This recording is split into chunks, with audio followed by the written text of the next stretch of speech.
Coverage of the ESPN Rise National High School Invitational shifts to ESPN and ESPN2 Saturday for the championship games. The NHSI girls title game takes place at noon Eastern on ESPN2. Then at 2 Eastern on ESPN, the boys battle for the title in their championship game, the ESPN Rise National High School Basketball Invitational, presented by Gatorade, Saturday on ESPN2 and ESPN. Looking at a recap of today's action, Dr. Phillips, Riverdale Baptist, 15 points for Sydney McCaskill, and then over on the boys' side, Lake Hill behind Quinn Cook with an impressive win as well. And Quinn Cook heading to your alma mater, Duke. She can't get that one to go. This is a pace we should expect all game long. Both teams who like to push, they like to run in transition, also have the ability to set up in the half court if need be. This is Aaliyah Epps leaving for Swinson. She's had that 15-footer, just hasn't been able to connect. One of the keys to the game for Archbishop Spalding, making sure they get those second chance opportunities. While they're not having an entire team crash the boards, they are sending one or two in there. They're doing a very good job of cleaning up on their initial misses.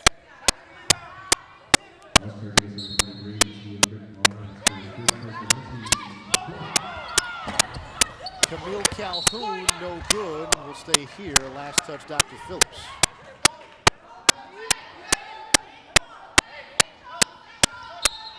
It's the middle part of that zone that can be exposed. Archbishop Spalding doing a good job of making sure they always send somebody to that gap.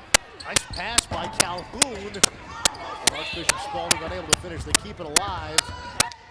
Tori Chestnut. This Chestnut fires a three, yes. And Archbishop Spalding with a three right before the end of the first quarter. They have a 12-10 lead going into quarter number 2. Tori Chestnut, check it out one more time. That's the difference in the game.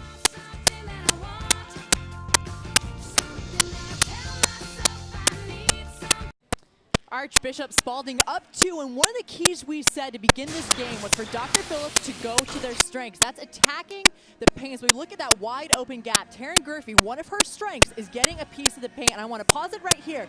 Look at how the defense collapses, leaving Jay Cheek wide open on the outside. She kicks it out to her shooter. That is what they need to do, is attack the paint. If they don't have the finish, those freshmen and sophomores do a very good job of knowing they have Cheek sitting out there on the three-point line to knock down the open three. Cheek 6 points in that first quarter, and Dr. Phillips, we mentioned they started slow, missed their first 7 shots, 6 turnovers. Well, after that rough opening, they finished 4 of 7 and just 1 turnover in the second half of that first quarter. Dr. Phillips in the black, Archbishop Spalding the higher seed in the white. This is Camille Calhoun, short there. She seems to have a nice touch, though, around the basket. She plays hard. She posts very hard, which is something you can't always say about post players on the high school level. She will be key if she can get things going on the block. Maggie Morrison on the bench right now certainly will open up her shot. Taryn Griffey gets the high arcing shot to go, and we've got a tie game. Griffey's the team's leading scorer. There's Calhoun down low off the window. Back and forth we go as the second quarter underway. Both teams looking a little more crisper. You have to remember, this is an early game. These are high school teams, one a very young team, not always used to playing at this hour. There certainly is a component of being able to get yourself ready and to play earlier in the day. I'll say, high school kids could probably play at this hour. College kids, I'm not so sure. What was the rule? No classes before noon, right? Oh, that must have been nice.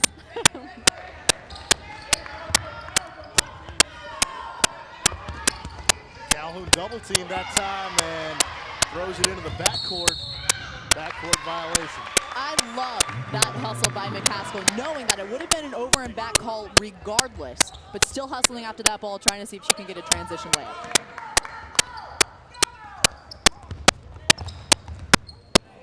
Nearly a backcourt violation there by Dr. Phillips.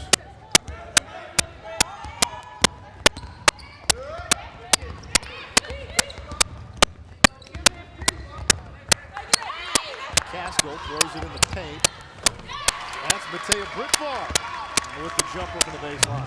Just great patience by Dr. Phillips. So knowing that if they can get the ball to the middle, whether it's a finish or for a kick out, they're doing a very good job of working the ball inside out and along the perimeter. Rachel Griffith. That's a three from the corner, and it's 17-14. And both squads coming out firing here in the second quarter. Keep in mind, Maggie Morrison still on the bench for Archbishop Spalding. They're doing a very good job of maintaining this lead while their star gets a break. Griffey from the outside. No good. Griffith the rebound. Archbishop Spalding in the white. A 3-point lead. And that's Celia Epps. 5'6" sophomore. It's 19-14. Archbishop Spalding now on a bit of a run. Dr. Phillips sitting back in their 1-3-1 zone. I like that screen at the top on Griffey. Defense goes under. Can't contest a spot-up shooter. Now letting Cheek get that open look from the outside. Caskill can't get the floater to go. Here come the Cavaliers. Chestnut knocking down a three. She hit the three to end the first quarter, and all of a sudden, an 8-0 run for Archbishop Spalding.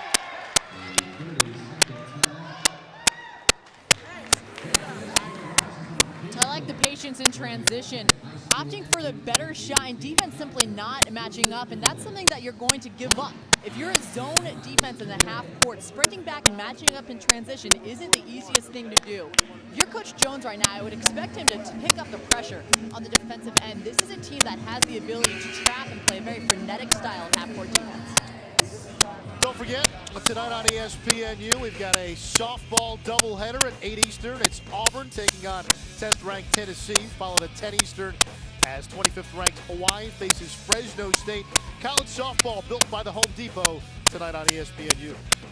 Looking at that Hawaii-Fresno State matchup, Fresno State, the team that traditionally controlled the WAC, Hawaii, the more up-and-coming team. Some good softball coming up here in the spring. Look at you. I didn't know you were big into college softball. Learning something.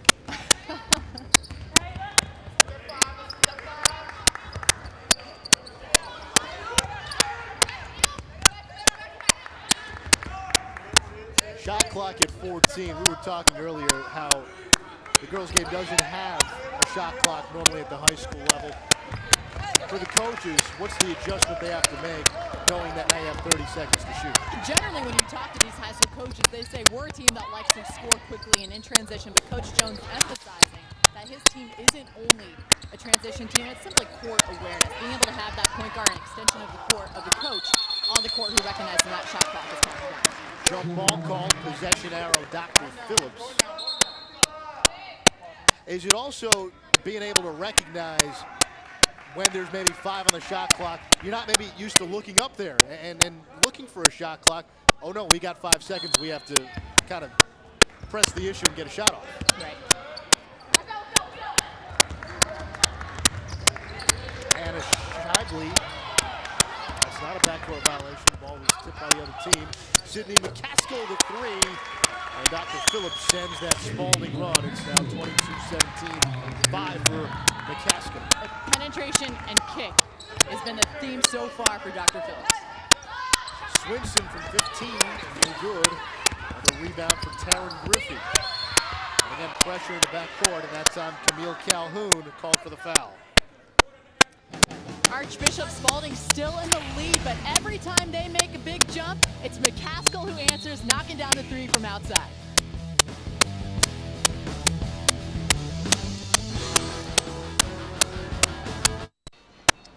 What's all this? Big news. We have another way to help you save. Oh, really? How? By bundling. If you get your homeowners and auto insurance together, we give you even more savings. Ooh. Big bundle.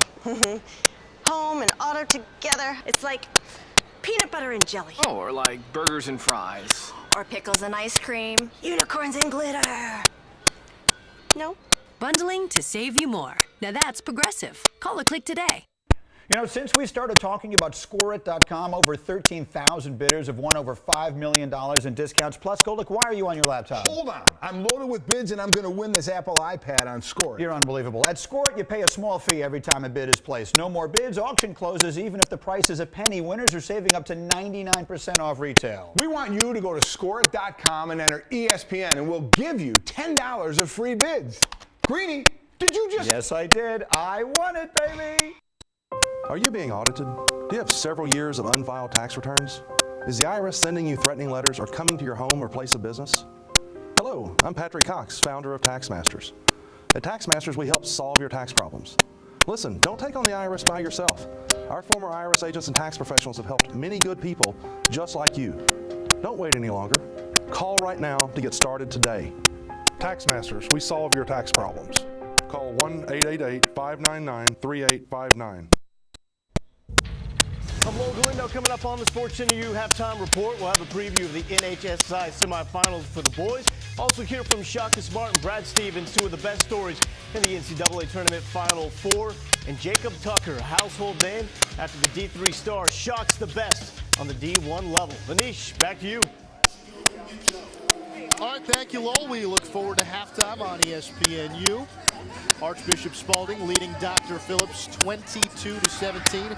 This is a semifinal game in the National High School Invitational sponsored by ESPN Rise. The winner advances to tomorrow's championship, and then the game that we'll call at 1 Eastern, Murray Bertram against Hollywood Christian. You have a very small school out of Hollywood, Florida, and Hollywood Christian, and then Murray Bertram, New York City. They've won 13 straight New York City championships.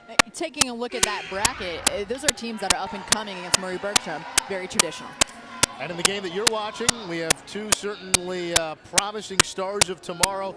Maggie Morrison, a senior, heading to Vanderbilt. And Taryn Griffey, only a freshman, but what sort of player can she become as she progresses through her high school career? Her name is already being said as one of the best for that 2014 class, perhaps the best athlete. She certainly has a lot of time and the mental discipline to work on finer aspects of her game. But Maggie Morrison, I really like that fit for her at Vanderbilt. She's a high IQ guard who can knock down the outside shot and a great handle. With the departure of Jency Rhodes, that signing class is huge for the Vanderbilt Commodores. Push through. With Abby Wader and Denise Schroff here at the Hanley Center on the campus of Georgetown Prep. And the one thing that Taryn Griffey certainly has going for her, bloodlines. Her father, Ken Griffey Jr., pretty good baseball player, you know, hit about 630 home runs. And then remember her grandfather, Ken Griffey Sr., who was a good ball player in his own right. How old does that make you feel? Ken Griffey Jr. has a daughter who's about 14, 15, playing basketball. Yeah, And I know you're young. His rookie year at 89. Right. I'm proud to say I was 3 then.